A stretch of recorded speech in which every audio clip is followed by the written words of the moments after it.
ang pinakalinis karon ng impeachment sa mga senatores, sa mga representante. Kumusta si reaksyon mo, especially taga Mindanao, daghang gusto ma-impeach si VP Sara? Makita man nato nga although mga representante, ang ubang representante ni pirma, di ba? But majority sa katawhan wala mo angay, di ba? Kita man yung reaction sa mga tao.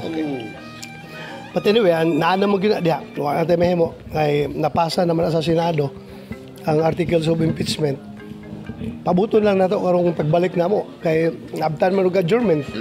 So pagbalik namo by July by June 2. Napa may balik 2 weeks nga session, a total of 6 session days before we finally adjourn the 19th Congress.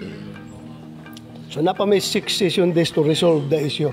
So nakita nyo, Mr. Senator, nga ang kaalay niyo Philippine Laban, it is split of seconds lang, dali kayo otro ilang prinsipyo maruganan on matters concerning the impeachment against Sara Duterte. May kanya-kanyang rason sila. Ano ni Perma? Money matters involved? I don't want to. Akap? Kung sa'y nadungog ninyo, mapoy nadungog na ako. O di ko gusto nga sa ako amanggikan. Di ko gusto sa ako amanggikan kay kabalo ko na sila rason ganung ni Perma sila. Senator, pohon, dahil na impeachment trial ni Inday Sara, what do you think? Say, posibleng mag-move on sa side ng UN? Well, although identified ko no, siguro sa pagkakaroon wala man sila nakita ng laing tao nga pinaka-close kay Inday Sara aside sa iyang amahan, kundi si Bato ang pinaka-close niya nga tao. Although I cannot erase the fact yung relationship namin. Di na ako pwedeng i-deny kay public knowledge man na. But then again, I have to respect the institution that I am representing, which is the Senate. I will be acting as a senator judge. So, as much as possible, I have to maintain my political neutrality. I have to be apolitical once nasuot ko na yung robe at mulingkod na ko dito sa impeachment court as senator judge. Buhaton ako. I will listen to the arguments. I will listen to the points being raised by the prosecution and by the defense and mga questions to be asked by the senator judges. And after that, I can come up with my answer. Wrong timing now or right timing gihimo nila karon, Mr. Senator? Which of which? Depending on your perspective. Kung ang perspektibo nimo is pro-impeachment ka, siguro, nakita nila nga gwapong nga timing kay mag-adjourn na yung ang Senado tapos mapugos og lingkod ang Senado as impeachment court. Tapos dili na makapangampanya mga senador. Sabi na ako nga re-electionist. Okay. Dili na makapangampanya. Pero sa hitabo karon, murag wrong timing. Wrong timing, no? Tungod kay Nangasunog silang tanan gato ni Perma. Kung na-scam na. Di ba? Nangasunog silang tanan. Nailahan silang, ikaw din ni Perma. Nangasunog. Nabulabog ni. Nabulabog silang tanan. Niya pagkahuman, walay trial nga nahitabo. Kay sa June 2 pa man magsugod. Dili So nangasunog sila karon wala pa eleksyon. Do you consider nga kanibitaw mura ba ka ng natuyo ni or wala pa tuyo ama gitugyan ba kaya nga naman ang pinipilaban karon mga senators yung grind up no si ibuloy uban mo dia dagan ingon nga ang hitabo karon instead nga awan dili gana sa yung grupo some of them mahitabo nga dito na mabutaw to save Sara Duterte. Well, that would be self-serving on my part to assume that assumption. Sa atin lang. Sa ato ra. Wa naminaw ha. Ato. Wa naminaw. It galvanized. It galvanized since nagkakaroon ng public outrage, yung outrage na convert into support. So yung support ngayon papunta doon sa Na-divert doon. sa grupo na sinusuportahan ni BP Sara, which is the PDP Laban and its mga guest adopted candidates. Na-feel mo, Senator, nga grabe ka dahang gamahal sa Sara Duterte ni Evans sa Samadusur. We know for a fact, our two congressmen ni-appeal po o pirma sa impeachment ni Sara Duterte o daghang po mga ni-react dire. Totally. All over. All over, Visayas, Mindanao, Luzon. Doon sa Metro Manila, daghang gyapon nag-react ng mga tao. Ang ako lang isa, I don't need to cite other places. I have to cite my own place. Yung Davao del Sur. Yes. Sa aking lugar. Wherein pumirma ipirma ang ako ang congressman. Pakita mo pag wild sa mga tao dito, pagka humanog, pirma ni balitan, nang gawa sa balag, ipanglangkat tong mga tarpulin, ipanggisi tong mga naong sa tarpulin sa katong ni pirma nga congressman. So, kuan ba? Subo palandumon tungod kay kaila baya po ko sa congressman namo nga buutan baya po na siya. Pero rekabali lang gusto nung ni pirma siya ba, mao tong react ang tao. Di po na tumabahay ang tao kay ang ilahang emosyon, lahi mo lang emosyon.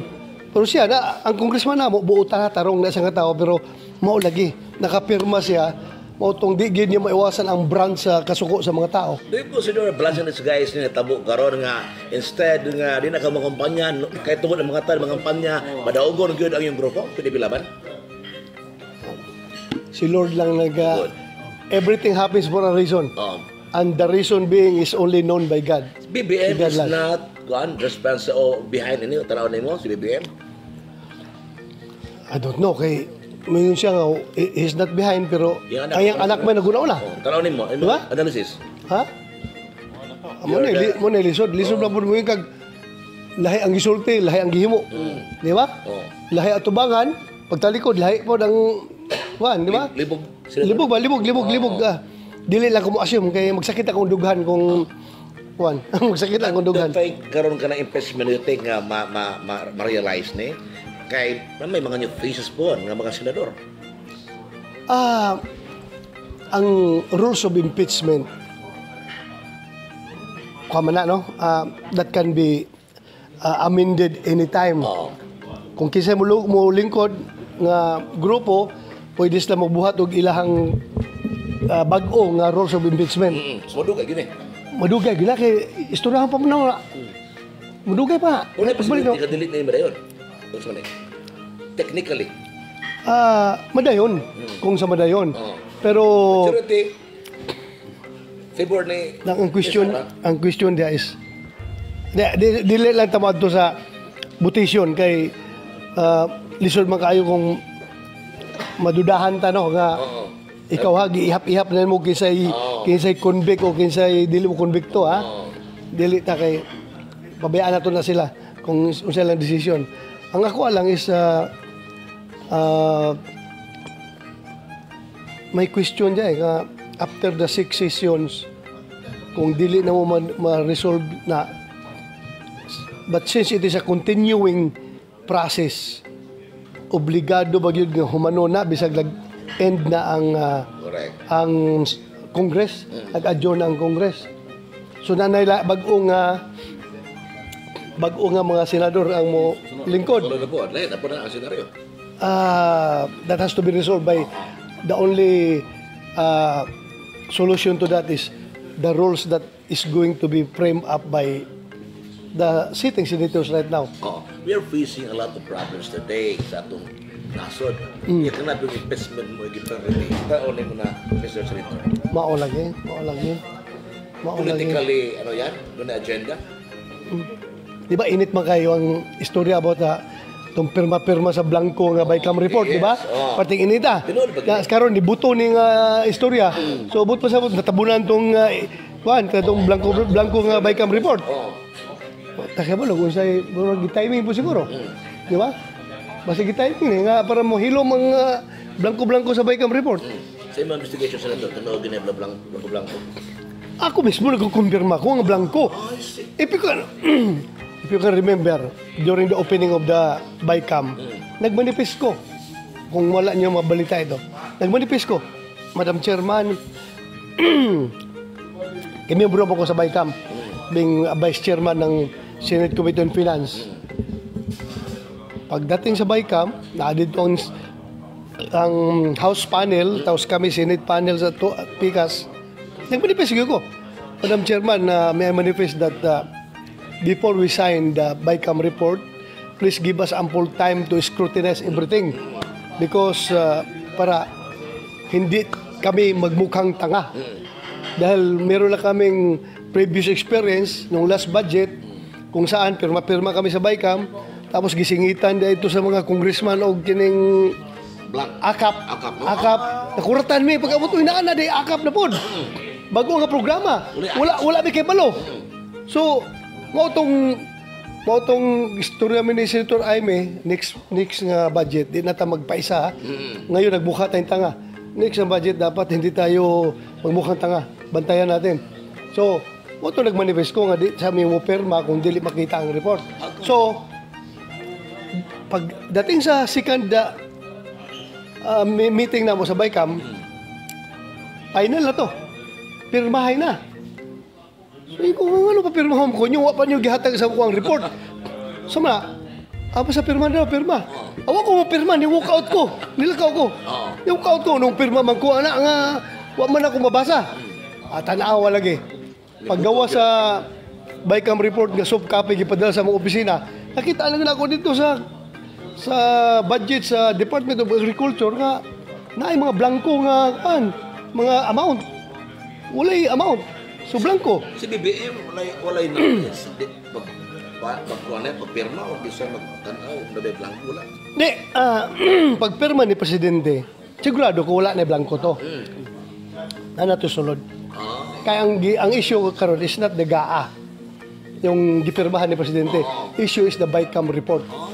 So, somewhere along the way, after nagpirmahay may nagpirmahay ang duha ka panel sa Baycam, nagpirmahay sa Baycam report. From that point up to during ratification, na-ratify na siya, nga sigurado ko, blanco gyapon na during the ratification. Pero pagpadala sa Malacanang, naanay nag-fill up na to bago na sa Malacanang. Senator, no? The big question. Sen, The big question. sa local ba, Sen, no? Ang imong suod kay higala karon, Sen, si Mayor Edilasyon, no? Magpapili pagka konsista sa unang distrito. Unsay para bawa na to kinsa gyud ang imong Ako kabalo ko amigo man kay ako ni kay college pa mi. College pa mi kauban namin sa emisyo Marawi. Pareha ming scholar dito. Pareha ming mga bright ni pareha ming scholar dito. Oo. Wa kay kung kay balo nga congressman di ang dagana binako mayor gyapon. Last term na gitawagan ako.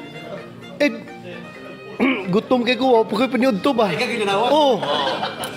Masig na kayo makita yung pagkaon niya. Siya, happy din sa balay. Nagbalik kayo ko. Nakita pa karon. Gutom kay ko. Gutom, oh. Kaya wak ko paniud to. Wak paniud to. Gika pa ko dito. Wak ko'y pamahaw. Gika ko Manila. Kadlaw na akong flight. Pag-abot dito sa Cotabato. Sa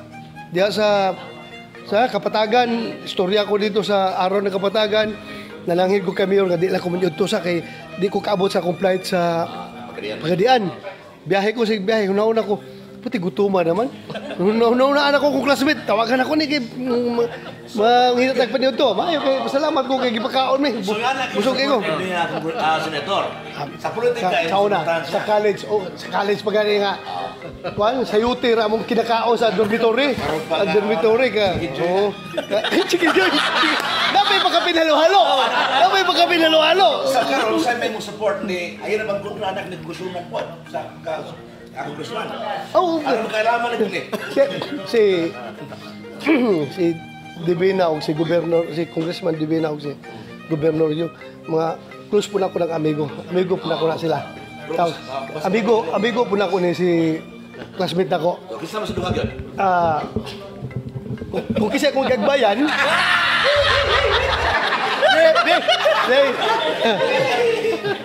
amigo na ko sa tanan, amigo na ko sa tanan, amigo na tanan, pero dugay may nag-uban gyud ni sa college.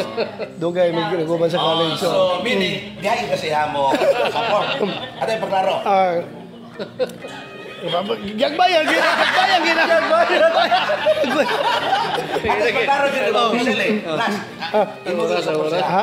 Imong support siya last siya. Oh, wala mo. Imposible di ko Ikaw support. na. Imposible di ko support. Gipakaon gani ko sa kyoto, dati pa ko support. So, ato sa klaro, So, anyway, Mr. Senator, ato na pabotong sa development sa katong sa impeachment. Matan mo rin yung itagang ko sa bato, kaya na imong statement. Sa ako magkaiksunan na para ni layo. Basta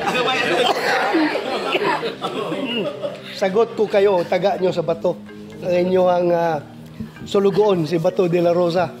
Permanente ning naadire ka. Di ta panaog-daog. Kumbate. Ha? Mora na kaya taga Mindanao. Ningkamot ta taga Mindanao. Mora to. Daghang salamat. Ha? Thank you. Thank you very much, Senator.